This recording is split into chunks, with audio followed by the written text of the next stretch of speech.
It started with a sound, paper sliding across marble. Harmless. Ordinary. But sometimes, the smallest sounds carry the loudest consequences. That night in Montecito, Meghan Markle wasn't searching for secrets. She was searching for closure, a quiet evening, a cup of chamomile tea, maybe the illusion that things had finally calmed down. But life, especially royal life, doesn't do calm. It does chaos in designer packaging. Before we continue, please hit the like button, subscribe to the channel, and turn on the notification bell for updates. She was reviewing schedules for an upcoming charity event when her assistant dropped off a misdelivered diplomatic folder from London. It bore the official royal seal, gold embossed, still faintly scented of Buckingham's waxed corridors. Strange, Meghan murmured, running her fingers across the red ribbon. It wasn't addressed to her. It shouldn't even be in her possession. But curiosity, that's always been her curse, hasn't it? She hesitated. A rational mind would have returned it unopened. But in her world, rationality had become a luxury she couldn't afford. She pulled the seal. The wax cracked like breaking glass. And what spilled out wasn't just correspondence, it was revelation. Inside were several letters, personal, handwritten, and unmistakably intimate. One bore the royal crest of King Charles III, another the flowing signature of Catherine, Princess of Wales. The date stamps were recent, and the topic? Not diplomacy, not pleasantries, but something far colder. Legal language, drafted motions, discussions of continuity of royal identity, and security classification abroad. Meghan froze. Her pulse quickened. The word Sussex appeared in multiple paragraphs, alongside phrases like privilege reassessment and recommendations for legal revision of titles. She blinked. Read it again and again. Each time, the meaning cut deeper. This wasn't just policy talk. This was preparation. The royal family, the very institution that had once welcomed her into its fold with a televised smile, was quietly setting the stage to strip her and Harry of everything that tethered them to that world. Imagine that moment. Imagine discovering in black and white that your own family, or the people who once called themselves that, were coordinating your exile under the guise of tradition. What would you do? Would you stay silent? Or would you run? Her phone buzzed. A text from Harry. Don't wait up. Late call with the team. He had no idea. Or did he? She sat there, clutching the papers, her breath shallow. Each line blurred as tears welled up. The handwriting, elegant, deliberate, was almost cruel in its calmness. Catherine's tone was measured, even compassionate. It's painful but necessary, one letter read, for the stability of the crown and for the peace of the realm. Peace, a word that mocked her. She looked at the window, the California night so peaceful, so deceitfully quiet. And in that silence, she realized something chilling. This wasn't an accident. Diplomatic mail doesn't just end up in Montecito. Someone wanted her to see this. Her hands trembled as she shuffled through the pages. King Charles's note was colder, more procedural. It mentioned consultations with legal advisors, alignment with cabinet office protocol, and a deadline for formal submission. He even cited historical precedent, the 1936 abdication crisis. The parallels were unmistakable. The tone was unmistakable. And the intent? Devastating. Meghan pressed the papers against her chest and closed her eyes. For years, she told herself that the monarchy's hostility was about misunderstanding, cultural differences, class bias, things that could be explained, maybe even forgiven. But this was strategy. She stood up, pacing across the marble floor. Her thoughts raced faster than her heartbeat. Every moment from the past 3 years replayed in her mind. Every headline, every icy silence, every no comment from Kensington Palace. It all made sense now. The reconciliation narrative had been a smokescreen. The olive branches were diversions. And the timing, oh, the timing. Just weeks after rumors of a reunion circulated, these letters appeared. Coincidence? Hardly. She took out her phone, considering whether to call Harry. But what could she say? I just found proof your father wants to erase us? The words wouldn't even make it past her throat. Instead, she whispered, "They're doing it again." Her voice cracked. Just like Diana. There it was, the ghost she could never escape. Every story in the British tabloids, every subtle press leak, every orchestrated character assassination. Suddenly, it all connected. The monarchy didn't destroy its enemies overnight. It dismantled them slowly, politely, until the world forgot who they ever were. Meghan sat back down, rereading a section that made her blood run cold. Upon completion of the legal motion, existing security arrangements for the Duke and Duchess abroad shall be reviewed in accordance with cost justification. Security arrangements. That wasn't just symbolic. That was life and death. She pushed the folder away and stared into the dark. Outside, the Pacific murmured softly, distant, indifferent. She was shaking now, the way someone does when their illusions collapse. She opened a new browser tab. Flights to Europe. She didn't even know why. Instinct, maybe. Paris appeared first. Neutral ground. Away from London, away from the US spotlight. Place to think, to breathe, to plan. She wiped her eyes. "They won't see me break," she said quietly. Not yet. But inside she already had. As the minutes passed, her mind drifted to Catherine, the woman she once hoped to call sister. She pictured her handwriting, those graceful loops, the careful tone. Was it possible Catherine had written those words under pressure? Or was she fully aligned with the king's intent? That question gnawed at Meghan more than the betrayal itself. She poured herself a glass of water. Her reflection in the window startled her.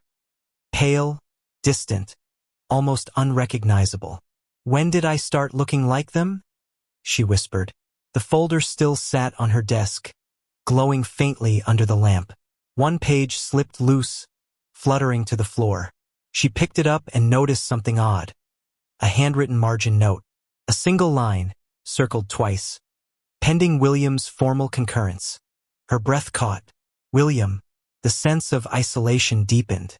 It wasn't just the king. Not just Catherine. The heir himself was part of this. That realization broke something in her. She sank to the floor, clutching the paper like a lifeline. If they were all united in this, then reconciliation was never real. Every smiling photo, every brief handshake, all choreography. She didn't sleep that night. She couldn't. The moonlight traced across her living room as she sat on the floor, surrounded by letters, as if staring at the ruins of her past. By dawn, her decision was made. She would go to Paris, but not as a victim. Something in those letters didn't add up. The language was too deliberate, too placed. If she was meant to find them, maybe someone inside the palace was trying to warn her, or set her up. Either way, she couldn't find the answer in Montecito. She booked the ticket herself. First class, one way, under a pseudonym she hadn't used in years. She packed light. One suitcase, passport, the letters. Before leaving, she wrote a short note for Harry.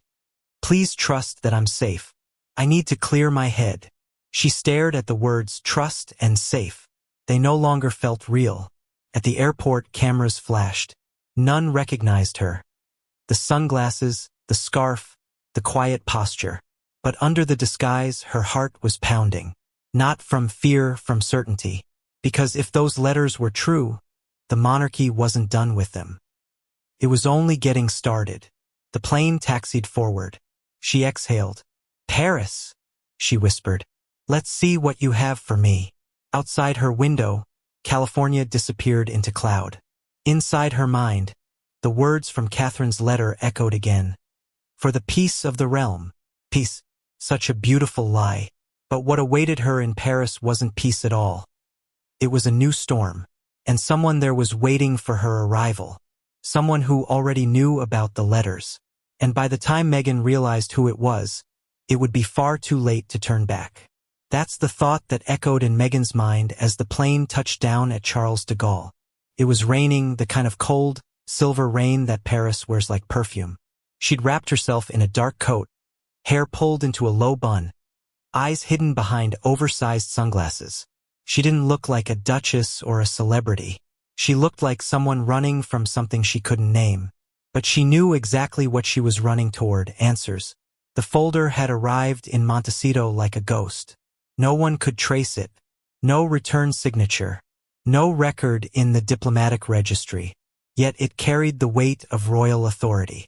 That detail haunted her. Royal communication doesn't just vanish into the wrong hands. Someone had placed it there deliberately. But who and why? The car waiting for her outside the airport wasn't one she arranged. A sleek black sedan idled under the drizzle. Driver holding a sign that simply read, Ms. R. A name she hadn't used since her acting days. The name alone froze her pulse. It wasn't coincidence. Someone knew she was coming. As she slid into the back seat, the driver didn't speak. Paris drifted by, gray, elegant, indifferent.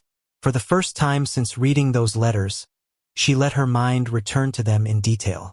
The paper, the handwriting, the phrasing, royal reassessment motion, continuity safeguard, title preservation clause. They sounded sterile, legalistic, until she'd reached the end. There, in Catherine's unmistakable script, one line had pierced her like a blade. The family's dignity must come before emotional attachments. Emotional attachments. That was her marriage, her life, her children, reduced to an attachment. She'd reread that phrase so many times it had etched itself into her memory. And yet the strangest part wasn't the betrayal itself. It was how carefully orchestrated the entire thing seemed. She leaned forward. Who sent you? The driver's eyes flicked to the mirror. Madame's contact arranged this, he said softly, accent thick. The room is ready. Hotel de Crillon. Her pulse quickened. Hotel de Crillon, one of the most luxurious, most discreet hotels in Europe. She hadn't booked it, which meant someone else had. By the time they reached the Place de la Concorde, the city lights had come alive, casting reflections off the wet cobblestones. Meghan stepped out, heart pounding. The doorman greeted her by her alias. Welcome back, Ms. Richards. She didn't correct him. Inside, the suite was immaculate. Fresh lilies on the table.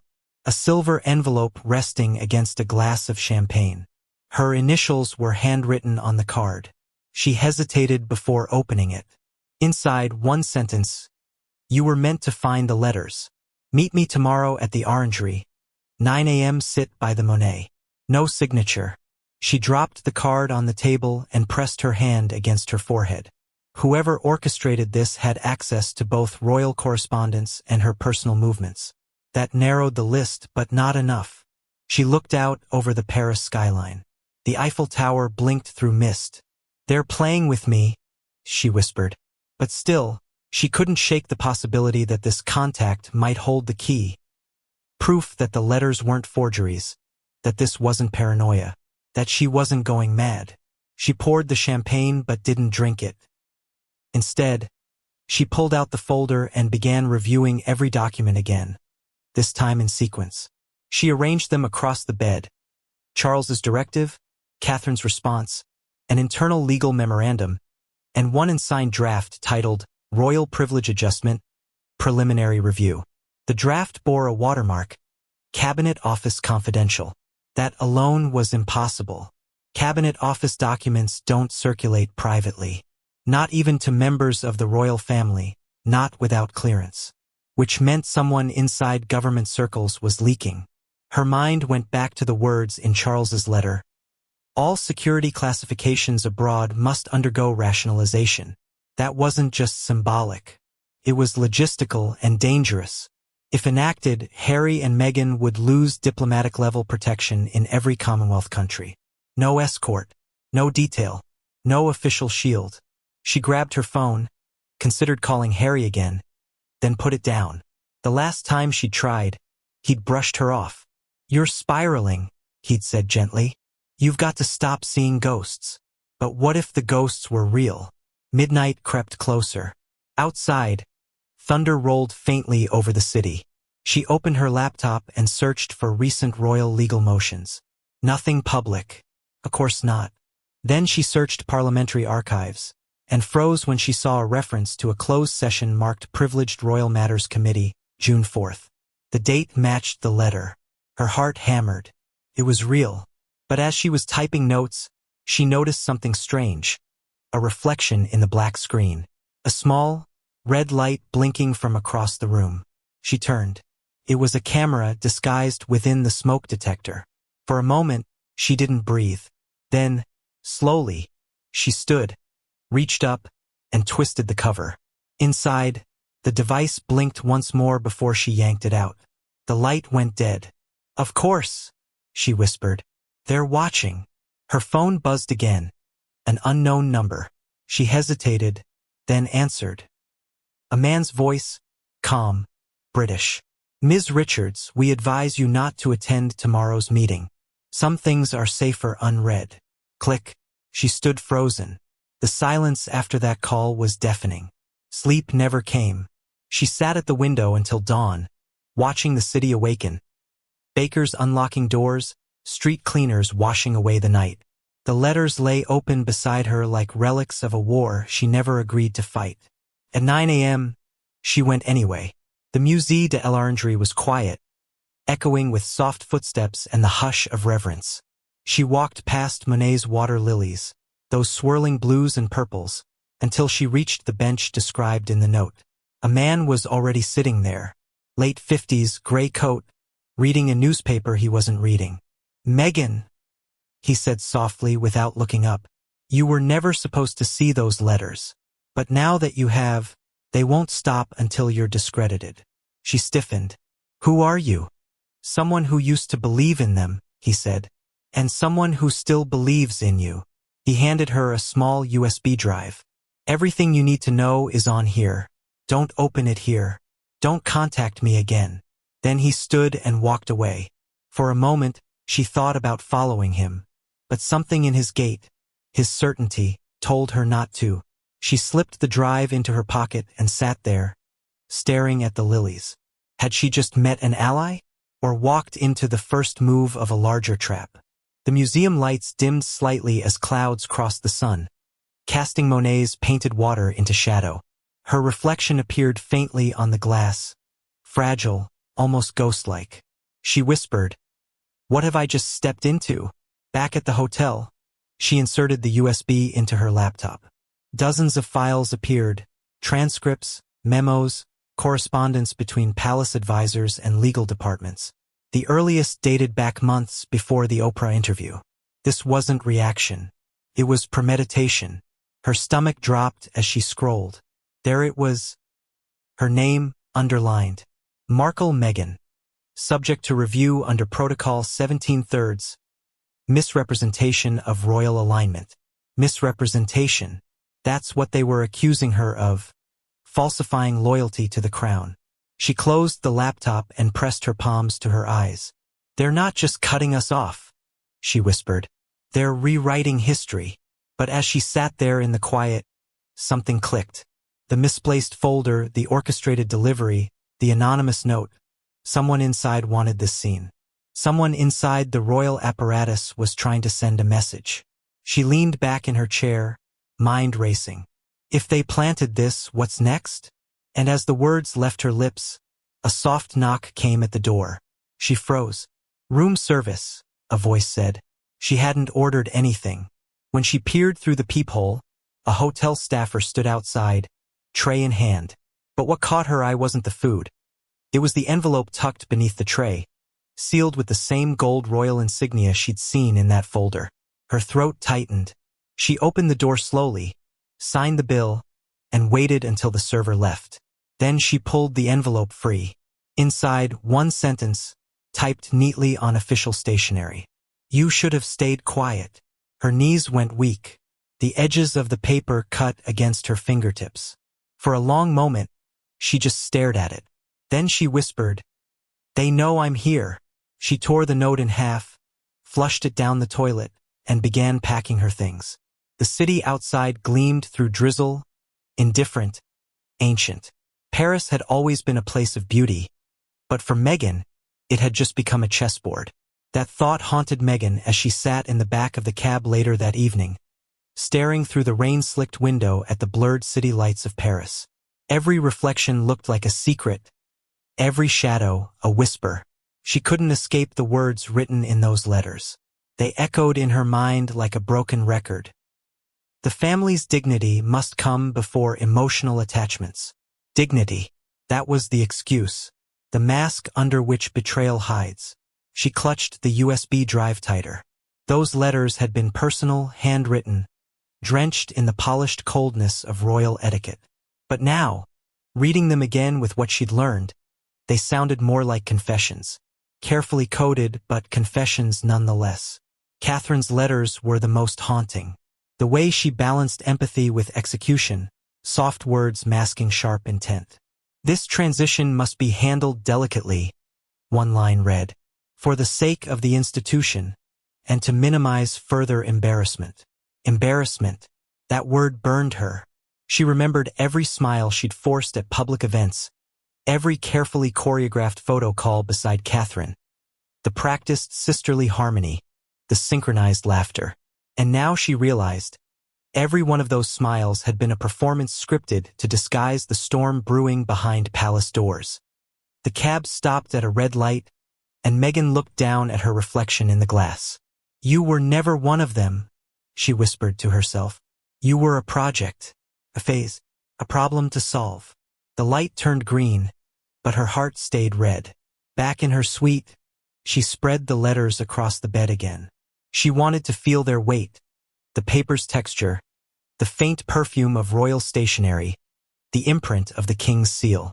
Everything about them was deliberate. Even the ink looked expensive, the kind that could only be purchased through palace channels. The first letter, King Charles's, had been the spark.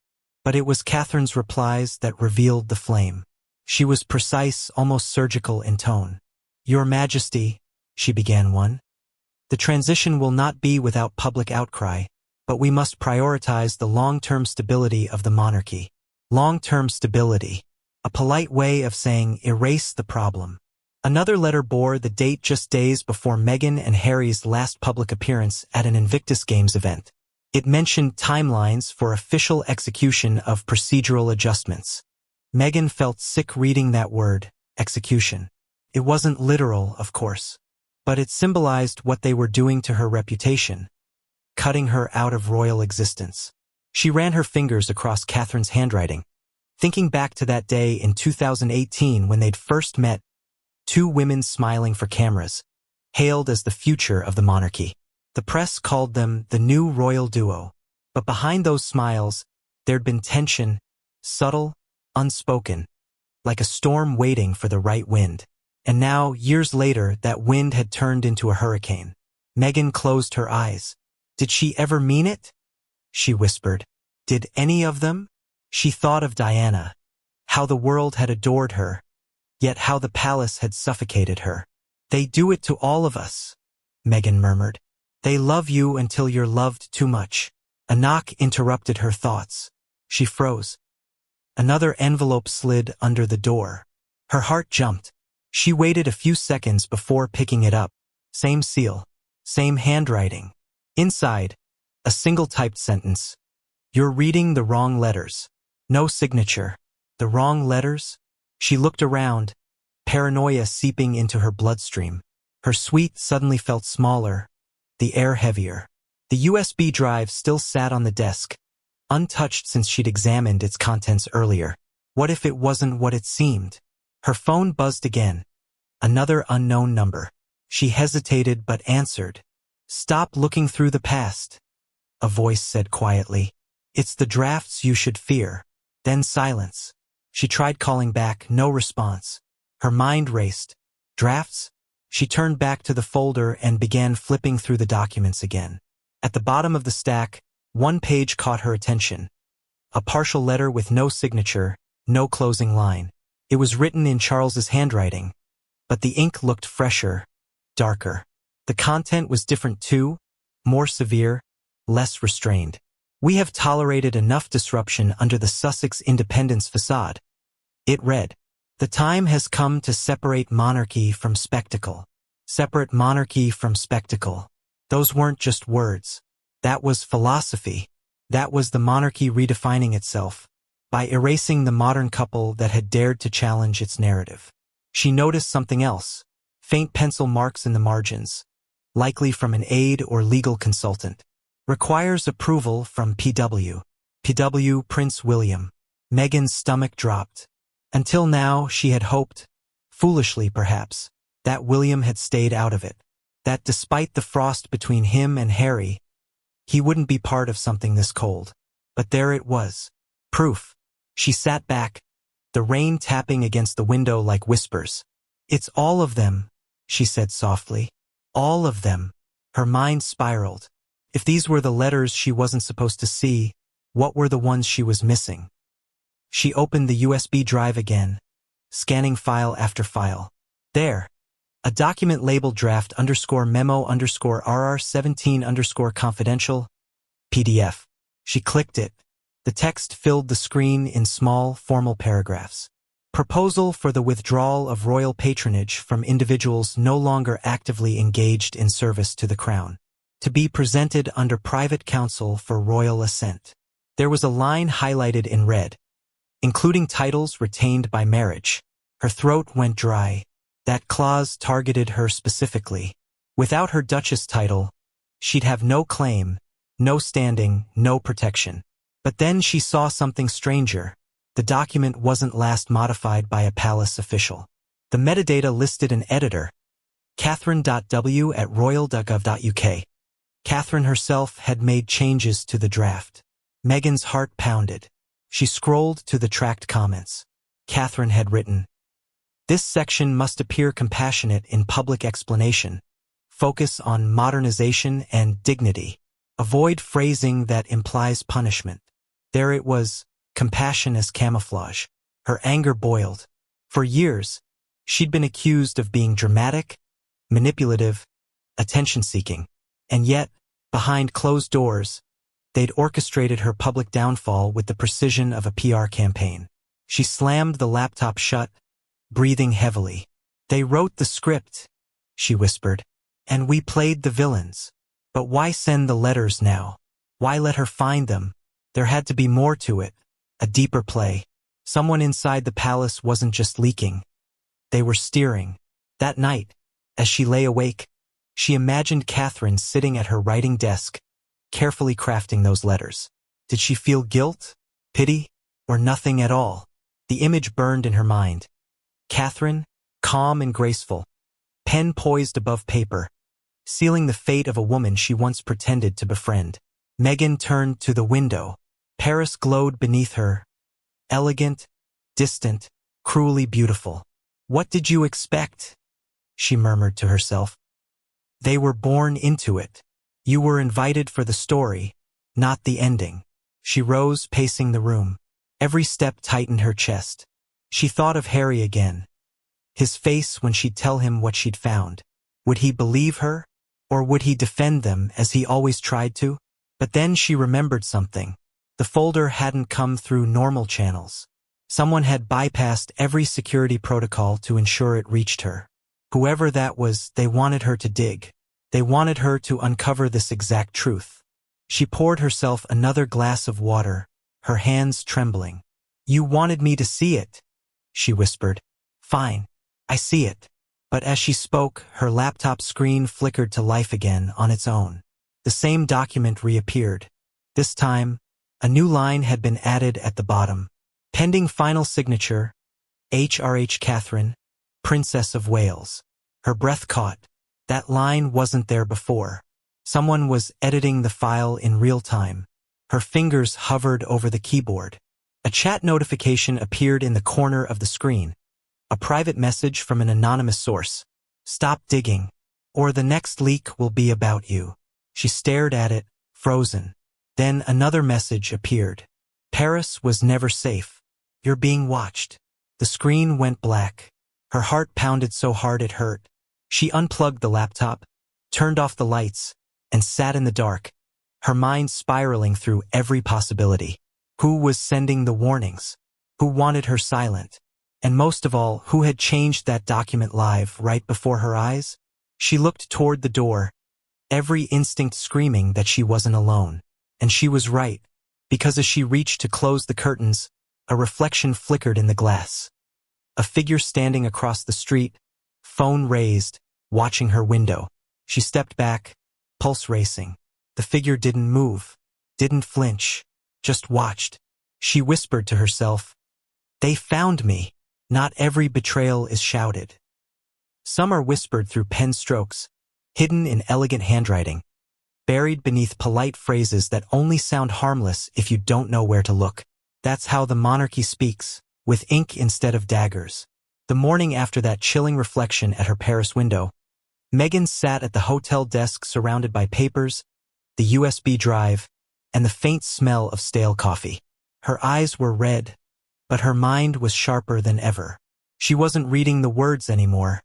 She was decoding them, because in royal correspondence, every word is chosen for a reason. Every omission is intentional. Every phrase hides an agenda. She took the first letter, Catherine's, the one that began with "Your Majesty," regarding our previous discussion. To the untrained eye, it looked diplomatic.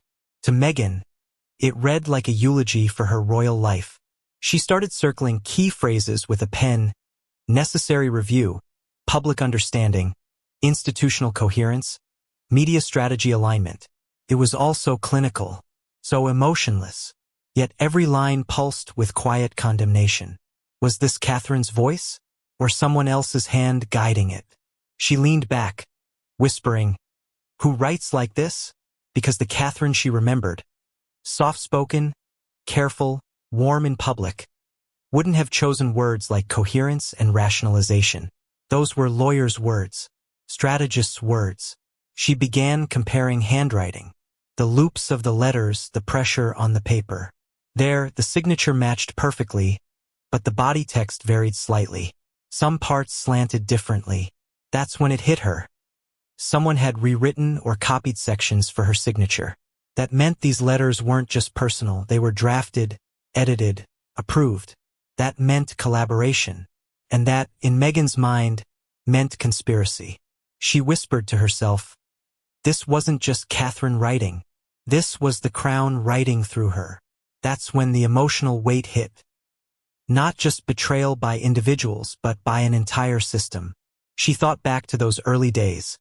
The smiling engagement photos, the laughter at charity visits, the coordinated fashion moments the press called twinning. Behind it all, there had been strategy. Every smile was a PR asset. Every headline, a chess move. But these letters revealed the truth. While she was smiling for the cameras, they were preparing the paperwork to erase her from royal relevance. Her eyes landed on one particularly haunting sentence from Charles's letter. Any further public engagement or media collaboration under Sussex designation risks undermining institutional unity. Institutional unity. The monarchy wasn't just a family, it was a brand. And Meghan had become the risk management problem that had to be eliminated quietly, efficiently, and politely. She imagined Charles sitting at his writing desk in Clarence House, glasses perched low, carefully composing the tone of a man who could wound with dignity. The same man who had once walked her down the aisle, now writing the legal language that would cut her off entirely. A knock startled her. She flinched, heart pounding, before realizing it was housekeeping. She waved them away, locking the door again. She wasn't taking any chances now. Returning to the table, she noticed another inconsistency. Catherine's letters referred to Her Royal Highness the Duchess of Sussex in the early correspondence, but the later ones omitted the title entirely, calling her Mrs. Markle. That wasn't a typo. That was psychological warfare written in cursive. Each omission, each shift in address, carried a message. You don't belong here anymore. She whispered the words aloud. Mrs. Markle. They sounded foreign, stripped, like someone had taken her crown and replaced it with a question mark. She thought of Diana again, how the palace had done the same to her. One day a Princess of Wales, the next just Diana. Royal history didn't erase you overnight. It unnamed you until the world forgot you were ever there. She reached for her phone. The screen glowed with Harry's contact photo, him smiling in their old Kensington garden. For a moment, she hovered over the call button. But then she remembered his last words. You're reading too much into it. So she didn't call. Not yet. Instead, she turned back to the USB files. She opened a document titled legal advisory summary, titles, and security. It wasn't just discussion notes. It was a step-by-step breakdown of the process for removing international security privileges. It included diplomatic references, foreign office correspondence, and a line that made her stomach turn. Reassessment required following behavioral inconsistencies and external media conduct. Behavioral inconsistencies. That was their justification. Not misconduct. Not crime. Behavior. She could feel her chest tighten. Her breathing quickened. They were reducing her humanity, her motherhood, her identity to behavior, to a case file. She scrolled further. Each paragraph was more clinical than the last. It is recommended that funding and security allocations be aligned with seniority and functional contribution to the Crown. Translation. Cut her off and make it sound like policy. But then came something worse. A signature at the bottom she didn't recognize. Right Honorable Oliver Macpherson, Chief Legal Secretary to the Monarch. He wasn't just a royal lawyer. He was the architect of institutional deniability. She whispered, "So this is who built the trap." Meghan flipped through more pages until she saw a hidden note in the margin. One she hadn't noticed before, faint and handwritten. It said, "Proceed discreetly. The Duchess must not learn until public framing is secured." Her throat tightened. That wasn't a lawyer. That was someone close enough to write casually, someone in the inner circle. She whispered, "Who wrote this?" She grabbed her magnifying glass, the kind she used for reading fine print during editing. The ink pattern was different, softer, feminine. She compared it to Catherine's handwriting again. The match was undeniable. Catherine had written that margin note herself. Her blood ran cold. She stood up, pacing.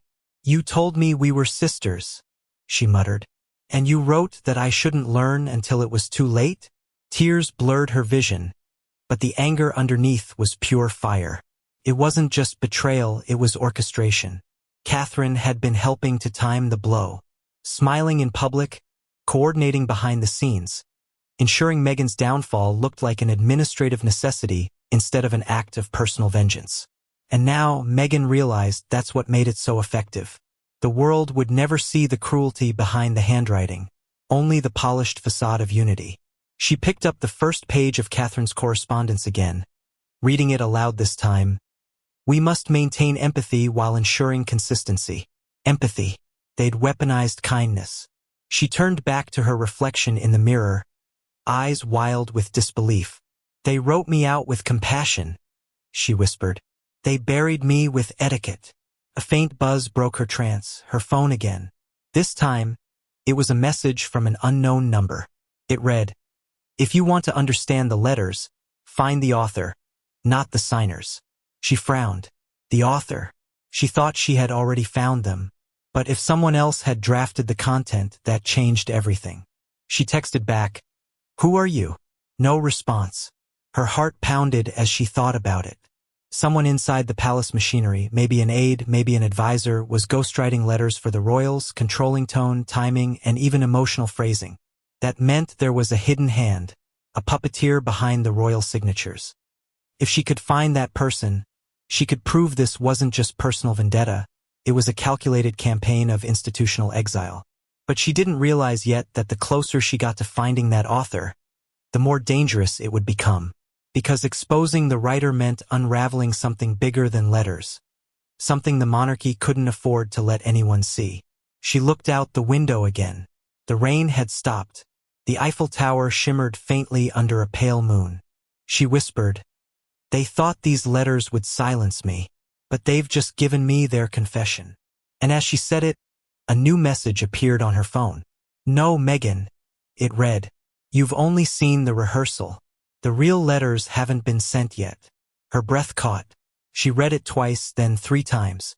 The real letters, which meant everything she'd read, every word, every phrase that had broken her, might only be the draft of something even worse, something still to come.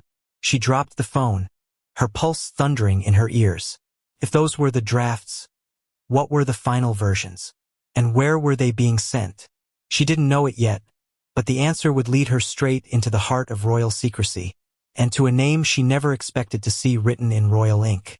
Because the next letter wouldn't come from Catherine or Charles. It would come from William. A crown can hide 1,000 secrets, but a single signature can expose them all.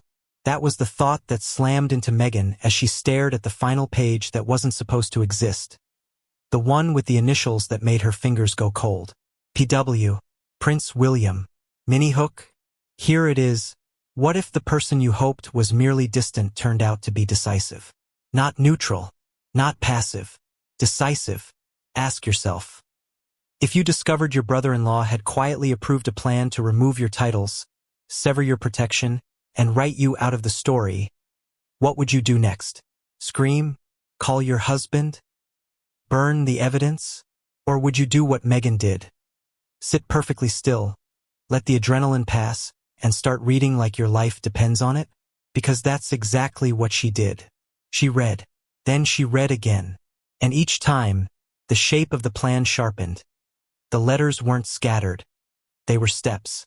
And William's concurrence, clinical, unadorned, initialed like a stamp on a dossier, was the hinge. No flowery justification. No apology in the margins. Just approval. It's astonishing how brief consent can be when the consequences are enormous. She laid the pages on the desk like a crime scene reconstruction. Charles at the head of the table, Catherine in the role of tone and timing, the lawyers weaving procedure into inevitability, and William, the heir, granting the legitimacy no one else could. That's how a monarchy moves from a discussion to a decision. With an heir's assent, a plan becomes a path. Still, a small voice inside her tried to object.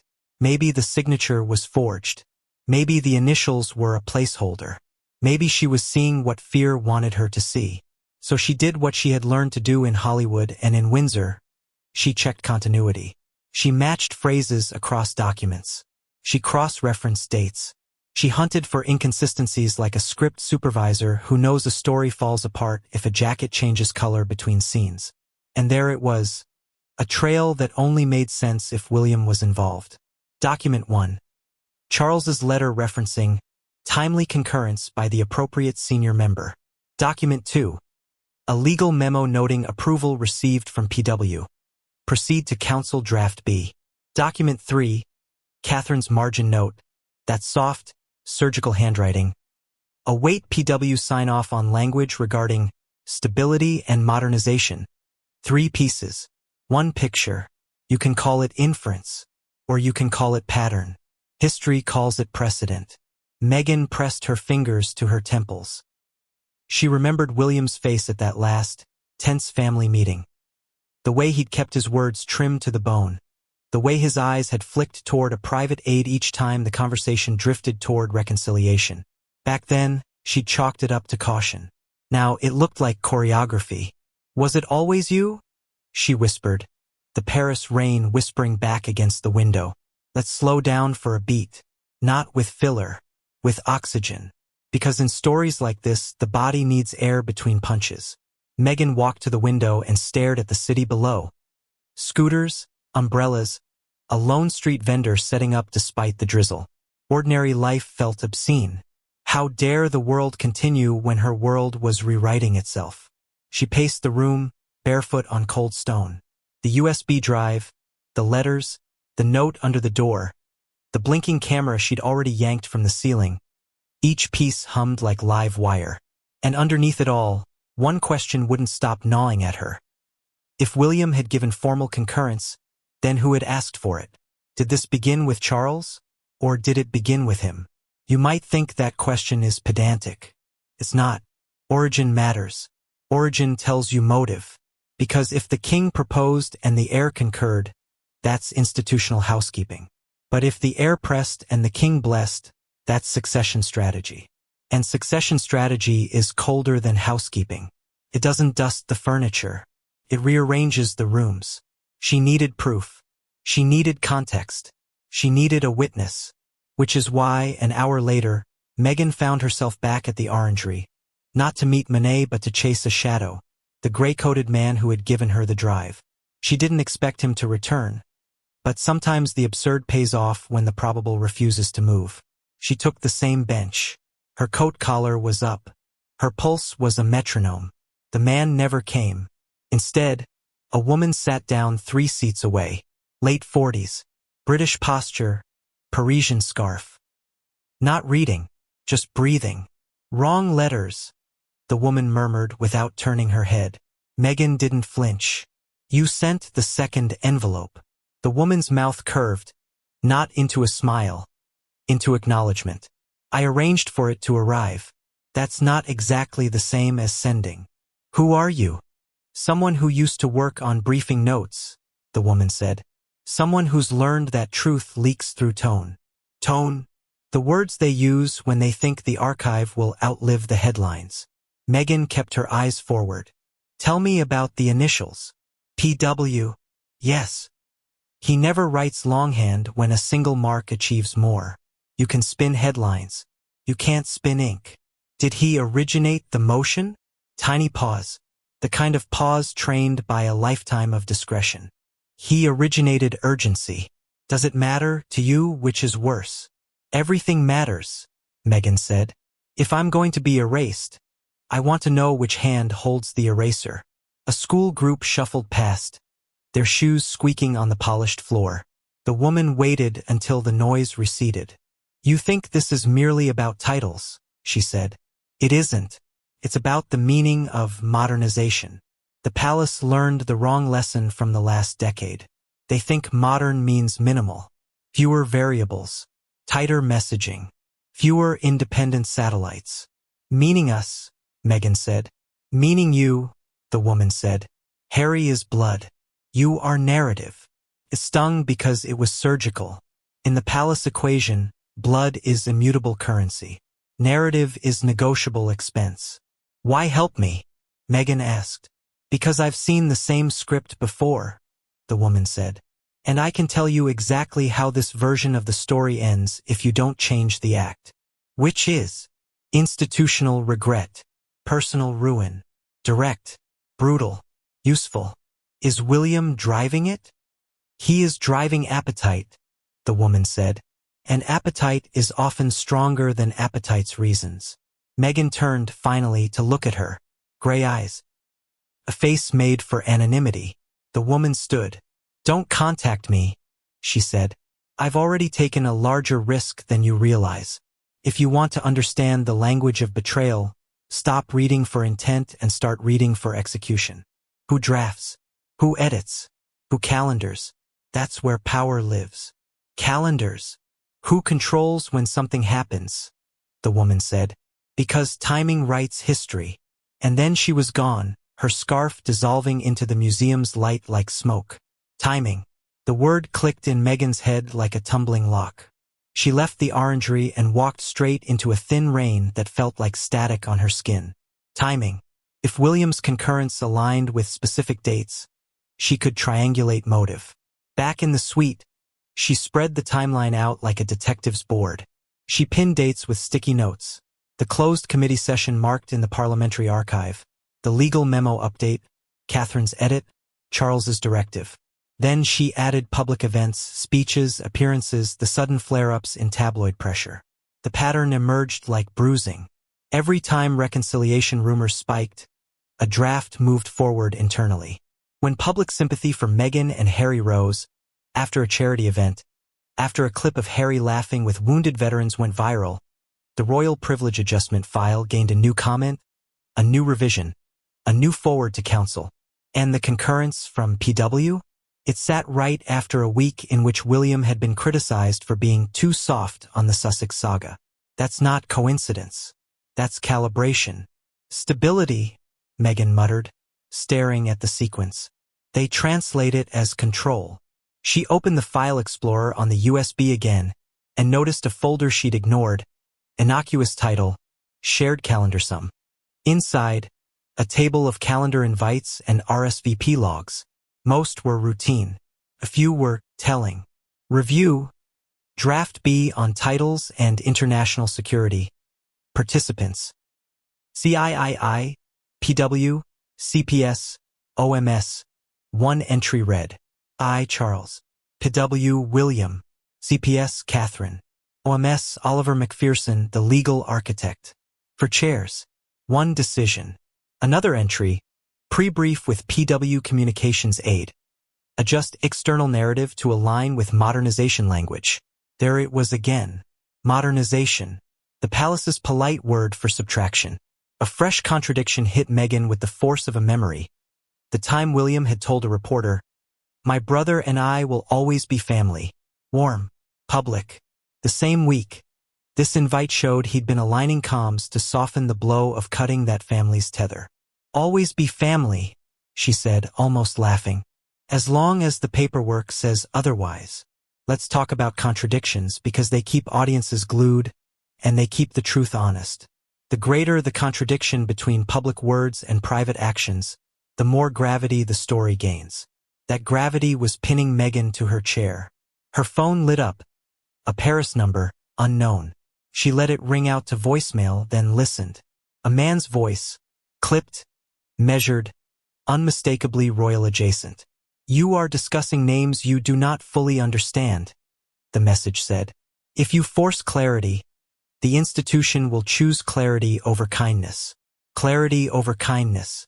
Perfect slogan for a cold campaign. She replayed the message. The cadence stirred something in her memory, a tone she'd heard near palace corridors.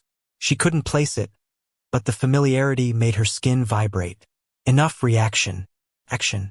Meghan opened her encrypted notes app, a habit from the days when every text could become a headline, and began drafting a counterplan. Not press, not outrage, evidence. If she could map the internal process, the sequence, the language, and the signatures, she could show the world that modernization was a euphemism for elimination.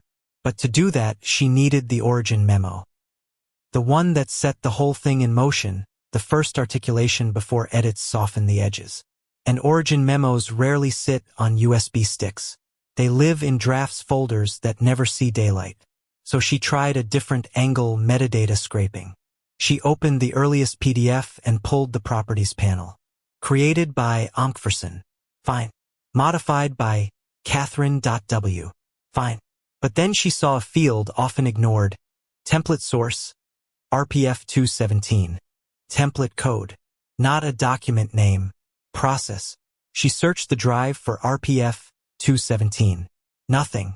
She searched the calendar logs. Nothing. She searched the legal memo. Nothing. Then she opened the draft _memo _RR17 confidential again and scrolled to the footer. In faint gray, referencing Protocol Framework 217. The woman had been right. Start reading for execution. Protocol frameworks tell you how they do the thing. And once you know how they do the thing, you can predict where the next move will land. Where would an RPF live? Not in a personal folder. In an institutional archive. Which meant she'd need either insider access or a leverage point that compelled someone to fetch it. She thought of people who might still answer her call. Former aides. Patron who owed her a favor. A journalist with sources in Whitehall. Dangerous moves, each of them. But she wasn't naive enough to think safety lived in silence. Silence had gotten her here. She called a number she hadn't dialed in 2 years. A senior aide who had resigned quietly during the worst of the tabloid wars. The call went to voicemail. She tried another, a foreign office contact who had once arranged her security detail. No answer. She fired off a single-line text. RPF 217. Do you know where it lives? Sent. Read. No reply. Minutes later, her screen pinged. Not a text. A calendar invitation. RPF primer 20 minutes. Location. Jardin de Tuileries, northeast corner. Do not bring your phone. Her first instinct screamed trap. Her second said, opportunity. The third, the one you only grow by surviving institutions, said this is the only way forward. She left the phone in the room safe, memorized the invite's details, and walked into the afternoon gray.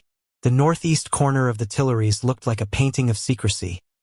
Bare trees, a gravel path, a bench that pretended not to be waiting for anyone. A man sat there with a paperback. His suit said civil service. His shoes said budget cuts. His nerves said yes. RPF 217, he said without looking up. You made someone very uncomfortable by naming it. So it exists. In triplicate, he said. One in a secure drive. One in a binder that pretends to be historical. One in a brain. Yours? No, he said. Someone who plays chess 2 boards above my pay grade. Then why meet me? Because myths rot democracies, he said. And the monarchy survives best when it forgets that. Tell me what it is. Royal Procedures Framework, he said. 217 is titled Stabilization via Titles Rationalization and Security Realignment. It was drafted after your Oprah interview, if we're dropping the pretense. The idea was to create a repeatable process for what senior advisors call de-escalating volatile narratives. By removing protection. By removing status that invites headlines, he corrected. Protection becomes a budget item when status changes. That's how they keep their hands clean. And William? He's the gate, the man said. A sovereign can desire. A consort can advise. A princess can calibrate compassion. But the heir grants plausibility. Without him, it looks like a father's hurt. With him, it looks like a family's resolve. And the language? Meghan asked. Modernization. Stability. Coherence. Engineered, he said. To make subtraction sound like evolution. She felt anger rising like heat. Did he initiate RPF 217? No, the man said. But he insisted it be timeless. Timeless. Not about the Sussexes, he said. About any future who threatens the line. The line. Not the people. The line. The monarchy's sacred geometry. What happens next? Meghan asked, voice low. He looked at his watch. Next, someone will test your willingness to be frightened back into silence. They'll prefer to use suggestion. If that fails, they'll use exposure. Exposure of what? He stood. Choose your response carefully, Ms. Markle. If you try to fight with noise, you'll feed their argument. If you fight with evidence, you'll force theirs. He started to walk away, then paused. There's a final document you haven't seen. Not a letter. A note. It's short. It will hurt. Whose note? PW, he said. Just 3 words. It sits on the cover of RPF 217 like a blessing that sounds like a question. He hesitated. But it isn't a question. What does it say? He met her eyes. Proceed with dignity. Then he was gone. Proceed with dignity. William's tone. William's brand. William's hand. 3 words that framed everything as noble necessity instead of ruthless strategy. Meghan walked back through the gravel and felt each stone like a syllable under her feet. Proceed. With dignity. She could hear it at a podium. She could see it on a briefing note. She could imagine it written in tidy initials at the corner of a page that changed lives. Tell me, audience, does dignity feel different when it's used to justify a door closing on you? When it's used to sign away the safety of your family? When it becomes a slogan unmoored from the people it hurts? Back in the suite, she retrieved her phone from the safe. The screen lit up with missed calls. 2 from unknown. 1 from a California number she recognized with a jolt so violent she had to steady herself on the desk. Harry. She didn't press play. Not yet. Not until she could breathe without sounding like a crisis. Instead, she opened the USB contents one more time and hunted for any reference to the 3 words. Nothing obvious. Of course not. The most brutal instructions love the margins. She zoomed in on the header of the calendar PDF. There, faint, pencil gray, almost erased. Proceed with dignity. It wasn't decorum. It was doctrine. I want the origin memo, she said. RPF 217. I want the first draft. I want the note. You have the note? Not yet, she said. But I know what it says. What? She swallowed. Proceed with dignity. He made a sound like a laugh that forgot how. That sounds like him. It does. Meg. They'll come at you, he said. They'll come at us. They already are, she said. Harry. Did you know? About any of this. The pause told a truth before words could. I knew about conversations, he said. Not about process. She nodded to no one. Process is what makes intent permanent. Come home, he said, the plea woven through a command. We can figure this out together. Together? She asked, letting the word hang between them like a chandelier. Together, he said. For a long beat, Paris breathed around her. Sirens in the distance, a bus grumbling, laughter from the street below. Then she spoke. I'll come, she said. But I need one more thing first. What? Confirmation from someone who can never say it out loud, she said. I think William's aide is here. I think he left me that message. And I think if I press the right seam, it will tear. Meg! A sound interrupted him. A beep from his end. Another call coming through. He cursed under his breath. It's never mind. Ignore it. Who? He didn't answer. Harry. It's William, he said in a small, disbelieving voice. He never calls at this hour. Answer, she said quickly. Put me on mute. Meg. Do it, she said. Now. She heard the scramble, the click, the breath. Then another voice came through. Crisp, cool, controlled by a lifetime of microphones. It was faint through the speaker, but clear enough to slice. Have you seen the stories? William said. No greeting, no softness. Control it. Which stories? Harry asked, struggling for neutral. The ones suggesting the committee sessions were about you, William said. Don't feed it. Do you understand? Proceed with dignity. No more statements. No more flares. The words landed in Meghan's ear like iron filings snapping to a magnet. Proceed with dignity. The exact phrase. Silence.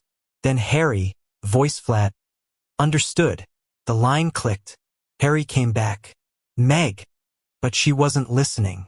Because outside her window, across the narrow Paris street, a light had snapped on in the apartment opposite.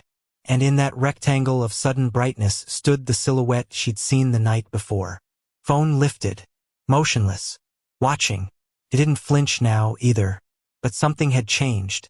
This time, a second figure stepped into the light behind the watcher. Taller, broader, face turned away. The watcher lowered the phone, as if awaiting instruction. Her chest went cold. Whoever was watching her wasn't freelancing.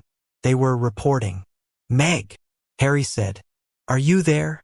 She stepped backward, reached for the curtains and stopped. No, not hiding. Not now. Harry, she said, voice steady. He said it. I know, Harry murmured. I heard. Then we're out of time. What do you mean? Tonight I go to the source, she said. If I'm right, the aide is 2 streets over. If I'm wrong, don't say it. I'm going to knock on the door that's been watching me, she said, because either it's fear or it's a funnel. And I need to know which. After William's call ended, the apartment in Paris felt like a vacuum. No sound from outside, no hum from the city. Just the pulse in Meghan's ears and Harry's voice crackling faintly through the phone. Meg, he said again. But his tone wasn't the same as before. There was a new weight in it, resignation. The sound of someone realizing that the walls he thought were holding him up had actually been closing in. She didn't answer right away. She just stared across the street, at the light that had gone out again. The watchers had withdrawn but not vanished. She could feel it. She always could. Finally, she said quietly, You heard him, Harry. The exact words. I know, he murmured. You still think I'm overreacting? He sighed. That long, tired exhale of a man torn between loyalty and disbelief. I didn't say that. I need to think. Think? She repeated, her voice hardening. Harry, your brother just used the exact phrase written on a classified framework that was drafted to erase us. How much more evidence do you need? He went silent again. It was his worst habit, silence as refuge. He'd been raised in it. The royals used quiet like currency. To them, saying nothing was power. To Meghan, it was a slow suffocation. She stepped away from the window and began pacing. You think silence will protect you, don't you? That if you just wait it out, if you don't speak, they'll stop. He didn't answer. She pressed harder. But that's what they want. That's how they win. They write the story, and you just stand there and let them print it. Meg, he said softly. Please. That word, please, carried more weariness than affection. She stopped pacing, her anger cooling into something sadder. You're scared. I'm tired, he said. No, she said, voice trembling now. You're scared of what happens if you believe me. He didn't deny it, and that silence said everything. She walked back to the table, her hand brushing over the scattered letters, the USB drive, the notes she'd made. You think I don't want to stop? You think I enjoy this? But they're building a wall around us, Harry. One polite document at a time. Still no response. She could almost hear him rubbing his face the way he did when he wanted to disappear into himself. Finally, he whispered, You don't understand what you're up against. It's not just my family, Meg. It's the machinery behind them. You can't beat it by chasing paper trails. And what? I should just roll over? She snapped. Let them take everything? Let them call me Mrs. Markle like I'm some footnote they can erase. He hesitated. Then quietly, maybe surviving means walking away. The words hit her like a slap. She turned toward the phone on speaker. Walking away from what? From my name? From the truth? From you? From the fight? He said, almost pleading. You can't keep picking at it. Every time you dig, they dig deeper. Every time you go louder, they go quieter. And that's worse. So you're telling me to be silent, she said bitterly. I'm telling you to be smart. She sank into the chair. Smart is what got us here. He exhaled again. I'll fly to Paris, he said after a moment. We'll talk in person. When? Tomorrow. Don't, she said. They're watching the hotels. You think I care? I think you should, she said. Because I found more than letters, Harry. I found the framework. The whole structure behind the motion. He was quiet for a long time. Then, who else knows? 2 people. One gave me the USB. The other confirmed its existence. And you trust them? No, she said flatly. But I trust what scares them. He didn't speak. Harry, she said finally, why aren't you angrier? He hesitated. Because part of me already knew. The words hung between them, raw and heavy. You knew? She whispered. Not like this, he said quickly. Not documents. Not signatures. But I felt it. The distance. The looks. The closed meetings. When you told me about the letters, it wasn't surprise I felt. It was recognition. So why didn't you tell me? Because I thought, maybe it was fixable. Maybe if we just waited. Waited for what? She cut in. For them to forgive us for existing? He didn't answer. Meghan pressed her hand to her forehead, forcing back tears. You're my husband. You're supposed to protect me. I'm trying, he said, voice cracking. By staying quiet? By keeping you safe, he shot back. If you push this, Meg, you're going to make enemies you can't see. She laughed sharp, brittle. I already have. Silence again. Then softer. You sound like them, she said. That landed like a stone. That's not fair, he murmured. Neither is this. For a long moment, neither spoke. The distance between California and Paris felt like a lifetime compressed into static. Finally, Harry said, Listen to me. Don't meet anyone else. Don't take anything from anyone. Promise me that. Why? Because if those letters are real, and they are, then you're walking through the middle of a live minefield. They'll let you dig just enough to make noise. Then they'll bury you with the debris. Harry, I'll call the lawyer, he said. The one who handled the security disputes. We'll find a way to confirm this through legitimate channels. She almost smiled. Legitimate channels? The same ones that signed off on the motion. He went silent again. She softened. Harry, look, I'm scared too. But this is bigger than us. It's about the truth. Truth doesn't matter to them, he said.